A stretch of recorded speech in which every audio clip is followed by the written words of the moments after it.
નમઃ શિવાય ફ્રેન્ડ્સ. શાસ્ત્ર વાંચનની આ સિરીઝમાં આપણે શ્રીમદ ભાગવતનું વાંચન કરી રહ્યા છીએ. પાછલા વિડીયોમાં આપણે પહેલા સ્કંદનો 17મો અધ્યાય વાંચ્યો હતો. આજના વિડીયોમાં આપણે પહેલા સ્કંદનો 18મો અધ્યાય વાંચીશું. શ્રી ગણેશાય નમઃ. ઓમ નમો ભગવતે વાસુદેવાય. ગુરુર્બ્રહ્મા ગુરુર્વિષ્ણુ ગુરુર્દેવો મહેશ્વર ગુરુર સાક્ષાત પરબ્રહ્મા તસ્મૈ શ્રી ગુરુવે નમઃ. 18મો અધ્યાય. રાજા પરીક્ષિતને શૃંગી ઋષિનો શાપ. સૂતજી કહે છે, અદ્ભુત કર્મે ભગવાન શ્રી કૃષ્ણની કૃપાથી રાજા પરીક્ષિત પોતાની માતાના ઉદરમાં અશ્વત્થામાના બ્રહ્માસ્ત્રથી બળી જવા છતાં મર્યા નહીં. જે સમયે બ્રાહ્મણના શાપને કારણે તેમને ડંખવા માટે તક્ષક આવ્યો, તે સમયે તેઓ પ્રાણ સંકટના મહાન ભયથી ભયભીત થયા નહીં, કારણ કે તેમણે પોતાનું ચિત્ત ભગવાન શ્રી કૃષ્ણના ચરણોમાં સમર્પિત કરી દીધેલું હતું. તેમણે સર્વથા આસક્તિ ત્યજી દીધી હતી. ગંગા કિનારે જઈને શ્રી શુકદેવજી પાસેથી ઉપદેશ ગ્રહણ કર્યો અને એ રીતે ભગવાનના સ્વરૂપને જાણીને પોતાના શરીરને ત્યજી દીધું. જે લોકો ભગવાન શ્રી કૃષ્ણની કીર્તિ સંબંધે વાતો કર્યા કરે છે, તેમની કથામૃતનું પાન કરતા રહે છે અને તેમના ચરણ કમળોનું સ્મરણ કરતા રહે છે, તેમને અંતકાળે પણ મોહ થતો નથી. જ્યાં સુધી પૃથ્વી પર અભિમન્યુ સુત મહારાજ પરીક્ષિત સમ્રાટ રહ્યા, ત્યાં સુધી ચારે તરફ વ્યાપ્ત થઈ જવા છતાં પણ કળિયુગનો કશો પણ પ્રભાવ ન હતો. એમ તો જે દિવસે જે ક્ષણે શ્રી કૃષ્ણે પૃથ્વીનો પરિત્યાગ કર્યો, તે જ સમયે પૃથ્વી પર અધર્મના મૂળ કારણભૂત કળિયુગ આવી ગયો હતો. ભ્રમરના જેવા સારગ્રાહી સમ્રાટ પરીક્ષિત કળિયુગ પ્રત્યે કોઈ દ્વેષ ધરાવતા ન હતા, કારણ કે એનામાં એ એક ઘણો મોટો ગુણ છે કે પુણ્ય કર્મો તો સંકલ્પ માત્રથી જ ફળીભૂત થઈ જાય છે, પરંતુ પાપ કર્મોનું ફળ શરીર વડે કરવામાં આવે તો જ મળે છે, સંકલ્પ કરવા માત્રથી નહીં. એ બાળકો પ્રત્યે શૂરવીર છે, પણ ધૈર્યવાન પુરુષો માટે ભીરુ છે. તે જ પ્રમાણે કલી પ્રમાદી મનુષ્યોને વરુની જેમ પોતાના વશમાં કરવા માટે હંમેશા સાવધાન રહે છે. હે શૌનકાદિ ઋષિજનો, આપ લોકોએ મને જે પૂછ્યું હતું તે મેં તમને ભગવાનની કથા સાથે જોડાયેલું રાજા પરીક્ષિતનું પવિત્ર ચરિત્ર કહી સંભળાવ્યું. ભગવાન શ્રી કૃષ્ણ કીર્તન યોગ્ય ઘણી બધી લીલાઓ કરે છે, તેથી તેમના ગુણ અને લીલાઓ સાથે સંબંધિત જેટલી પણ કથાઓ છે તે બધીનું કલ્યાણવાંછુ મનુષ્યોએ સેવન કરવું જોઈએ. ઋષિઓએ કહ્યું, હે સૌમ્ય સ્વભાવના સૂતજી, તમે યુગોયુગ જીવો, કારણ કે મૃત્યુના પ્રવાહમાં પડેલા અમને તમે ભગવાન શ્રી કૃષ્ણની અમૃત જેવી ઉજ્જવળ કીર્તિ સંભળાવો છો. યજ્ઞો કરી કરીને તેના ધુમાડાથી અમારા શરીર ધુમાડિયા થઈ ગયા છે, તો પણ આ કર્મફળનો કોઈ વિશ્વાસ નથી. અહીં તો તમે વર્તમાનમાં જ ભગવાન શ્રી કૃષ્ણના ચરણ કમળોનું માદક અને મધુર મધ પીવડાવીને અમને તૃપ્ત કરી રહ્યા છો. ભગવત પ્રેમી ભક્તોના લેશ માત્ર સત્સંગ સાથે સ્વર્ગ અને મોક્ષની પણ તુલના કરી શકાતી નથી, અને એ સત્સંગ અમને આપની પાસેથી મળી રહ્યો છે, તો પછી મનુષ્યના તુચ્છ ભોગોની તો વાત જ શી? એવો કોણ રસ મરમગ્ન હશે કે જે મહાપુરુષોના એકમાત્ર જીવન સર્વસ્વ એવા શ્રી કૃષ્ણની લીલા કથાઓથી તૃપ્ત થઈ જાય?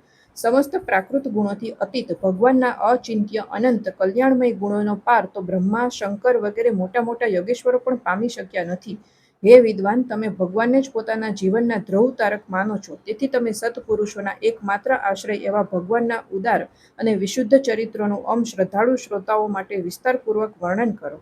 ભગવાનના પરમ પ્રેમી મહાબુદ્ધિમાન પરીક્ષિતે શ્રી સુખદેવજીએ ઉપદેશેલા જે જ્ઞાન થકી મોક્ષરૂપી ભગવત ચરણ કમળોને પ્રાપ્ત કર્યા, તે જ જ્ઞાનનું અને પરીક્ષિતના પવિત્ર ઉપાખ્યાનનું કૃપા કરીને તમે વર્ણન કરો. એમાં કંઈ ગુપ્ત ન રાખતા સ્પષ્ટપણે કહો, કેમ કે તેમાં ભગવત પ્રેમની અદ્ભુત યોગ નિષ્ઠાનું નિરૂપણ કર્યું હશે. તેમાં ડગલે ને પગલે ભગવાન શ્રી કૃષ્ણની લીલાઓનું વર્ણન થયું હશે. ભગવાનના પ્રિય ભક્તોને એવા પ્રસંગો સાંભળવામાં ઘણો રસ પડે છે. સૂતજી કહે છે, અહીં વિલોમ જાતિમાં જન્મ લેવા છતાં પણ મહાત્માઓની સેવા કરવાને કારણે આજે મારો જન્મ સફળ થઈ ગયો, કારણ કે મહાપુરુષોની સાથે વાર્તાલાપ કરવા માત્રથી જ નીચ કુળમાં જન્મ થયાની મનોવ્યથા તરત જ નષ્ટ થાય છે. તો પછી એવા લોકોની તો વાત જ શી કરવી કે જેઓ સત્પુરુષોના એકમાત્ર આશ્રયભૂત ભગવાનનું નામ લે છે. ભગવાનની શક્તિ અનંત છે, તેઓ સ્વયં અનંત છે. વાસ્તવમાં તેમના ગુણોની અનંતતાને કારણે જ તેમને અનંત કહેવામાં આવ્યા છે. ભગવાનના ગુણોની સમાનતા પણ જ્યારે કોઈ કરી શકતું નથી, ત્યારે તેમનાથી ચઢિયાતું તો હોઈ જ કોણ શકે? તેમના ગુણોની આવી વિશેષતા સમજાવવા માટે એટલું જ કહેવું પૂરતું છે કે લક્ષ્મીજી તેમને મેળવવાની ઈચ્છાથી પ્રાર્થના કરનારા દેવતાઓને છોડીને ભગવાનના નહીં ઈચ્છવા છતાંય તેમના ચરણ કમળોની રજનું સેવન કરે છે. બ્રહ્માજીએ ભગવાનના ચરણોનું પ્રક્ષાલન કરવા માટે જે જળ સમર્પિત કર્યું હતું, તે જ તેમના ચરણોના નખમાંથી નીકળીને ગંગા રૂપે વહેતું થયું. આ જળ મહાદેવજી સહિત સમસ્ત જગતને પવિત્ર કરે છે. આવી સ્થિતિમાં ત્રિભુવનમાં ભગવાન શબ્દનો શ્રી કૃષ્ણ સિવાય બીજો વળી કયો અર્થ હોઈ શકે? જેમનો પ્રેમ મેળવીને ધીર મનુષ્ય કોઈ પણ ખચકાટ વગર શરીર વગેરેની દ્રઢ આસક્તિને ત્યજી દે છે, તે અંતિમ પરમહંસ આશ્રમને અપનાવી લે છે કે જેમાં કોઈને કષ્ટ નહીં આપવું અને બધી તરફથી પૂરી રીતે શાંત થઈ જવું એ જ સ્વધર્મ હોય છે. હે સૂર્ય જેવા તેજસ્વી મહાત્માઓ, તમે મને જે કંઈ પૂછ્યું છે તે વિશે હું પોતાની સમજ પ્રમાણે કહી સંભળાવું છું. જેમ પક્ષીઓ પોતાની શક્તિ પ્રમાણે આકાશમાં ઉડે છે, તેવી જ રીતે વિદ્વાનો પણ પોતપોતાની બુદ્ધિ પ્રમાણે જ શ્રી કૃષ્ણની લીલાનું વર્ણન કરે છે. એક દિવસે રાજા પરીક્ષિત ધનુષ્ય લઈને વનમાં મૃગયા માટે વિચરતા હતા. હરણોની પાછળ દોડતા દોડતા તેઓ થાકી ગયા અને તેમને ઘણી ભૂખ અને તરસ લાગ્યા. જ્યારે ક્યાંય તેમને કોઈ જળાશય ન મળ્યું ત્યારે તેઓ નજીકમાં જ એક ઋષિના આશ્રમમાં પ્રવેશ્યા. તેમણે જોયું કે ત્યાં એક મુનિ આંખો બંધ કરીને શાંત ભાવે આસન પર બેઠા હતા. ઇન્દ્રિયો, પ્રાણ, મન અને બુદ્ધિનો નિરોધ થઈ જવાથી તેઓ સંસારથી પર થઈ ગયા હતા. તેઓ જાગ્રત, સ્વપ્ન, સુષુપ્તિ એ ત્રણેય અવસ્થાઓથી રહિત નિર્વિકાર બ્રહ્મરૂપ તુરીય અવસ્થામાં સ્થિત હતા. તેમનું શરીર વિખરાયેલી જટાઓથી અને કૃષ્ણ મૃગ ચર્મથી ઢંકાયેલું હતું. રાજા પરીક્ષિતે આવી જ સ્થિતિમાં તેમની પાસે પાણી માંગ્યું, કારણ કે તરસને લીધે તેમનું ગળું સુકાતું હતું. રાજાને જ્યારે ત્યાં બેસવા માટે તણખલા જેટલું પણ આસન મળ્યું નહીં. કોઈએ તેમને જમીન પર પણ બેસવાનું કહ્યું નહીં. અર્ઘ્ય અને આદરયુક્ત મીઠી વાતો તો મળે જ ક્યાંથી? ત્યારે પોતાને અપમાનિત થયેલા જાણીને તેઓ ક્રોધાયમાન થયા.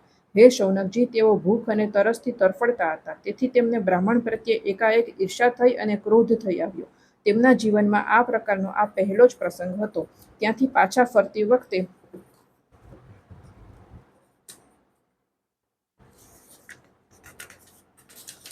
તેમણે ક્રોધવશ થઈને એક મરેલો સાપ ધનુષ્યની અણીથી ઉપાડીને ઋષિના ગળામાં નાખ્યો અને પોતાના નગરમાં આવી ગયા. તેમના મનમાં એવી કલ્પના આવી કે તે ઋષિએ પોતાની આંખો બંધ કરી રાખી છે, તો તેમણે ખરેખર પોતાની બધી ઇન્દ્રિયોનો શું નિરોધ કરી લીધો કે પછી આ સામાન્ય રાજાઓથી અમારે શું પ્રયોજન? એમ વિચારીને તેમણે જાણી જોઈને સમાધિનો ઢોંગ રચ્યો છે. તે શમીક ઋષિનો પુત્ર ઘણો તેજસ્વી હતો. તે બીજા ઋષિકુમારો સાથે નજીકમાં જ રમતો હતો. જ્યારે તે બાળકે સાંભળ્યું કે રાજાએ મારા પિતા સાથે દુર્વ્યવહાર કર્યો છે, ત્યારે તેણે આ પ્રમાણે કહ્યું: રાજા કહેવડાવનારા આ લોકો છાંડેલું ખાનારા કાગડાઓની જેમ ઘમંડી થઈને કેવો અન્યાય કરે છે. બ્રાહ્મણોના દાસ હોવા છતાં પણ તેઓ દરવાજે પહેરો ભરનાર કૂતરાની જેમ પોતાના માલિકનો જ તિરસ્કાર કરે છે. બ્રાહ્મણોએ ક્ષત્રિયોને પોતાના દ્વારપાળ બનાવ્યા છે. તેમણે દરવાજા પર રહીને રક્ષણ કરવું જોઈએ. ઘરમાં ઘૂસીને માલિકના વાસણોમાં ખાવાનો તેમને અધિકાર નથી. તેથી અધમ માર્ગે જનારાઓના શાસક ભગવાન શ્રી કૃષ્ણના પરમધામમાં ગયા પછી મર્યાદા તોડનાર આ લોકોને આજે હું દંડ આપું છું. મારું તપોબળ જુઓ. પોતાના સાથી બાળકોને આમ કહીને ક્રોધથી લાલ ઘૂમ થયેલી આંખોવાળા તે ઋષિકુમારે કૌશિકી નદીના જળથી આચમન કરીને પોતાની વાણીરૂપી વજ્રનો પ્રયોગ કર્યો. કુલાંગાર પરીક્ષિતે મારા પિતાનું અપમાન કરીને મર્યાદાનું ઉલ્લંઘન કર્યું છે. તેથી મારી પ્રેરણાથી તક્ષકનાગ આજથી 7મા દિવસે તેને ડસશે. ત્યાર પછી તે બાળક પોતાના આશ્રમમાં આવ્યો અને પિતાના ગળામાં સાપ જોઈને દુઃખાર્ત થયેલો તે ગળું ફાડીને રડવા લાગ્યો. હે વિપ્રવર શૌનકજી, પોતાના પુત્રનું રડવું કકડવું સાંભળીને શમીક મુનિએ ધીરે ધીરે પોતાની આંખો ખોલી અને જોયું કે પોતાના ગળામાં એક મરેલો સાપ પડ્યો છે. તેને ફેંકી દઈને તેમણે પોતાના પુત્રને કહ્યું: બેટા, તું શા માટે રડે છે? શું કોઈએ તારો અપકાર કર્યો છે? તેમના આમ પૂછવાથી બાળકે બધી બીના કહી સંભળાવી.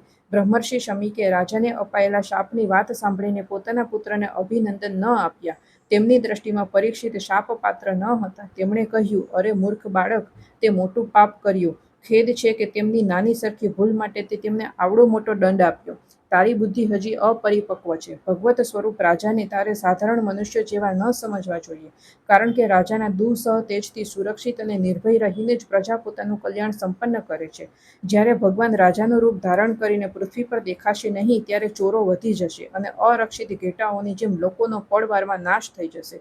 રાજાનો નાશ થઈ જવાથી ધન વગેરે લૂંટનારા ચોરો જે પાપ કરશે તેની સાથે આપણી કોઈ નિસ્બત નહીં હોવા છતાં પણ તે આપણને પણ લાગુ પડશે, કારણ કે રાજા નહીં રહેવાથી લૂંટારાઓ વધી જાય છે અને તેઓ પરસ્પર મારપીટ, ગાળાગાળી કરે છે. સાથે જ પશુઓ, સ્ત્રીઓ અને ધન સંપત્તિ પણ લૂંટી લે છે. એવા સમયે મનુષ્યોના વર્ણ આશ્રમ અનુસારના આચરણવાળા વૈદિક આર્ય ધર્મનો લોપ થઈ જાય છે તથા ધન લાલસાથી અને કામ વાસનાથી વિવશ થઈને લોકો કૂતરા વાંદરાઓ જેવા વર્ણસંકર થઈ જાય છે. સમ્રાટ પરીક્ષિત તો અત્યંત તે યશસ્વી અને ધર્મપાલક છે. તેમણે ઘણા બધા અશ્વમેઘ યજ્ઞો કર્યા છે અને તેઓ ભગવાનના પરમ પ્રિય ભક્ત છે. તે જ રાજર્ષિ ભૂખ તરસથી વ્યાકુળ થઈને આપણા આશ્રમમાં આવ્યા હતા. તેઓ કદાપી શાપપાત્ર નથી. આ અબૂત બાળકે આપણા નિષ્પાપ સેવક રાજાનો અપરાધ કર્યો છે. શરૂઆતમાં ભગવાન કૃપા કરીને તેને ક્ષમા કરે. ભગવદ્ ભક્તોમાં બદલો લેવાની શક્તિ હોય છે, તો પણ તેઓ બીજાઓએ કરેલા અપમાન, દગાબાજી, ગાળાગાળી, આક્ષેપ અને મારપીટનો કોઈ બદલો લેતા નથી.